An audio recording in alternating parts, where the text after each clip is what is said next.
उदयपुर का city palace Aryan और अनाया की शादी के जश्न में जगमगा रहा था। गेंदे के फूलों की मालाएं और रोशनी हर कोने में सजी थी। हंसी की गूंज पुरानी दीवारों में गूंज रही थी। फिर भी उत्सव से बहुत ऊपर अनाया अपनी बालकनी पर अकेली खड़ी थी, परेशान। वह जगमगाते महल को देख रही थी। उसका दिल एक अनजाने डर से भारी था। उसे खुश होना चाहिए था। वह आर्यन से शादी कर रही थी, उसका सोलमेट। लेकिन महल रहस्यों से घिरा हुआ लग रहा था। उसकी खूबसूरती दुख से ढकी हुई थी। नीचे बजने वाला संगीत उसके लिए फीका पड़ गया था। उसकी जगह एक उदास गूंज ने ले ली थी, जिसे केवल वही सुन सकती थी। आर्यन उसे ढूंढ लिया, उसे एक आरामदायक आलिंगन में लपेट लिया। आर्यन थे, क्या हुआ मेरी जान? तुम कहीं खोई हुई लग रही हो। अनाया, ये जगह, ये खूबसूरत है, लेकिन ऐसा लगता है जैसे ये किसी चीज का इंतजार कर रही हो। प्रियम, जो भी हो, हम इसे साथ मिलकर सामना करेंगे। कुछ भी हमारे बीच नहीं आ सकता। अनाया उस पर झुक गई, उसकी मौजूदगी से ताकत ले रही थी। रात गहरी हो गई, लेकिन अनाया के दिल में बेचैनी बढ़ती ही गई। परफेक्ट शादी ने कुछ प्राचीन और अधूरा जगा दिया था। उस रात अनाया एक पुरानी आईने के सामने बैठी अपने बाल ब्रश कर रही थी। एक ठंडक कमरे में फैल गई। मोमबत्ती तेजी से टिमटिमा उठी। आईने में एक और महिला का दुख भरा चेहरा उसके खुद के ऊपर चमक उठा। अनाया हाँफ उठी। दिल जोर से धड़क रहा था, लेकिन वह दृष्टि गायब हो गई। वह शीशे की ओर बढ़ी। उसे महसूस हो रहा था कि कोई उसे देख रहा है। आईने से एक फुसफुसाहट गूंजी, वह मेरा है, तुम उसे नहीं पा सकती। चेहरा वापस आया। रिया, किसी और समय की एक राजकुमारी। उसकी आंखें विनती कर रही थीं। रियाज वॉइस, यह मेरा अभिशाप है। हमारा प्यार अधूरा रह गया था। तुम एक जाल में फंस रही हो। उसे छोड़ दो, इससे पहले कि अंधेरा तुम दोनों को निगल ले। दृष्टि फीकी पड़ गई। अनाया को अकेला, डरा हुआ छोड़ गई। चेतावनी उसके दिमाग में गूंज रही थी। महल के रहस्य अब सिर्फ कहानियां नहीं थे। अनाया को एहसास हुआ कि वह अब उनका हिस्सा थी। सुबह कोई आराम नहीं लाई। आर्यन चिंतित अनाया को परिवार के मंदिर ले गया। वहां बूढ़े पुजारी ने सुना जब अनाया ने अपनी प्रेत बाधा का वर्णन किया। प्रीस्ट, तुमने राजकुमारी रिया को देखा, जो एक अभिशाप से बंधी है। उसका प्यार आरव शादी के दिन मारा गया था। रिया की आत्मा हर नई दुल्हन का परीक्षण करती है। अगर प्यार विफल हो, दुल्हन खो जाती है। आर्यन और अनाया को एहसास हुआ यह किंवदंती उनकी सच्चाई थी। आर्यन ने अनाया का हाथ पकड़ा, दृढ़ निश्चय के साथ, मैं तुम्हें नहीं खोऊंगा। वे एक साथ अभिशाप का सामना करेंगे। उनकी परीक्षा शुरू हो चुकी थी। उस रात प्राचीन ग्रंथों के मार्गदर्शन में आर्यन और अनाया पिछोला झील गए। उन्होंने एक प्रेम दीप जलाया, प्यार का दीपक, और उसे पानी में छोड़ दिया। अगर उनका प्यार सच्चा था तो दीपक छिपे हुए मंदिर का रास्ता दिखाएगा। दीपक उद्देश्यपूर्ण ढंग से तैर रहा था। उसकी लौ अंधेरे पानी पर एक रोशनी थी। वे एक छोटी नाव में पीछे पीछे चले। दिल जोर से धड़क रहे थे। दीपक एक जगह पर घूमता रहा। पानी मत्थने लगा। झील से प्राचीन पत्थर की सीढ़ियां उठी, चांदनी में चमक रही थी। खोए हुए मंदिर का प्रवेश द्वार इशारा कर रहा था।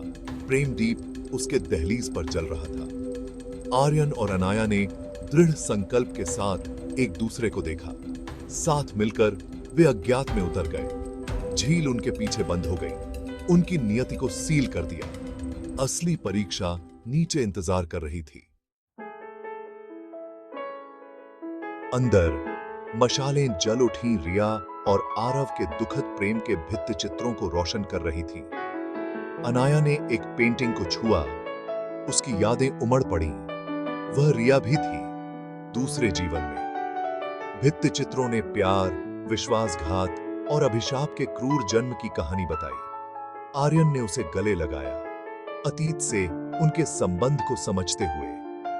आर्यन, यहीं पर उनकी कहानी खत्म हुई थी, लेकिन हमारी नहीं होगी। अनाया, हम वह पूरा करेंगे जो वे नहीं कर सके। हम उन्हें शांति देंगे। अंतिम भित्तिचित्र में रिया की आत्मा को दिखाया गया था, दुख में बंधी हुई।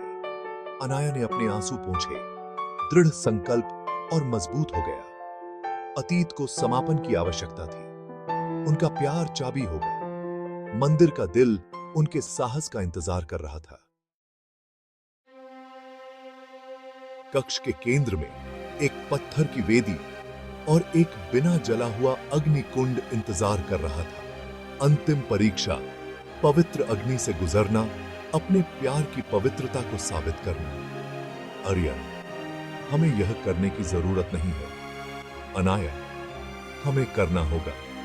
मुझे डर नहीं लगता जब तक मैं तुम्हारे साथ हूं। उन्होंने हाथ पकड़े, आंखें बंद की, अपने बंधन पर ध्यान केंद्रित किया। एक चिंगारी भड़क उठी, लपटें ऊंची उठी। बिना किसी हिचकिचाहट के वे आग में कदम रख दिए। गर्मी तेज थी, लेकिन दर्द कभी नहीं आया। केवल शांति और गर्मी। आग ने शुद्ध किया, नष्ट नहीं किया। उनका प्यार पहले से कहीं ज्यादा चमक रहा था। वे अछूते निकले। उनका बंधन अटूट था। अभिशाप कांप उठा। अंतिम टकराव करीब था। मंदिर की परछाइयां इकट्ठा हो गई, फैसले का इंतजार कर रही थी। आर्यन और अनाया तैयार खड़े थे। अंधेरे से जादूगर की आत्मा प्रकट हुई, नफरत से उबलती हुई। सॉर्सरर, मूर्ख, प्यार कमजोरी है, मैं तुम्हें नष्ट कर दूंगा। आर्यन ने अनाया को ढाल दिया। उनके प्यार ने एक सुनहरा कवच बना लिया। जादूगर की परछाइयां लपकीं, लेकिन उनके बंधन को तोड़ नहीं पाई। रिया की आत्मा प्रकट हुई। उसकी आंखों में उम्मीद चमक रही थी। अनाया, हम तुम्हें माफ करते हैं। तुम्हारा दर्द हमारे प्यार को जहर नहीं दे सकता। जादूगर पीछे हट गया। उसकी शक्ति बिखर रही थी। सुनहरी रोशनी तेज हो गई, उसके अंधेरे को घोल दिया। एक अंतिम चीख के साथ जादूगर गायब हो गया। अभिशाप टूट गया था। रिया और आरव की आत्माएं कृतज्ञता से चमक उठीं। मंदिर शांति से भर गया। प्यार ने नफरत पर जीत हासिल की थी। जैसे ही भोर हुई, रिया और आरव की आत्माएं मुस्कुराईं। आखिरकार शांति में वे एक कोमल रोशनी में फीके पड़ गए। उनका प्यार आखिरकार पूरा हो गया। आर्यन और अनाया झील से निकले। महल सूर्योदय में नहाया हुआ था। शादी समय और अंधेरे पर प्यार की जीत का जश्न बन गई। हाथ में हाथ डाले उन्होंने अपने प्रतिबिंब को देखा। एक पल के लिए रिया और आरव को वापस मुस्कुराते हुए देखा। उस पल में अतीत और वर्तमान विलीन हो गए। महल जो कभी प्रेतवाधित था, अब उम्मीद के साथ उनका स्वागत कर रहा था। आर्यन और अनाया का बंधन अटूट था, आग और क्षमा में गढ़ा हुआ। उनकी कहानी अब एक किंवदंती थी, प्यार की शक्ति का एक वसीयतनामा। और इस तरह एक नई शुरुआत हुई, शाश्वत और उज्जवल।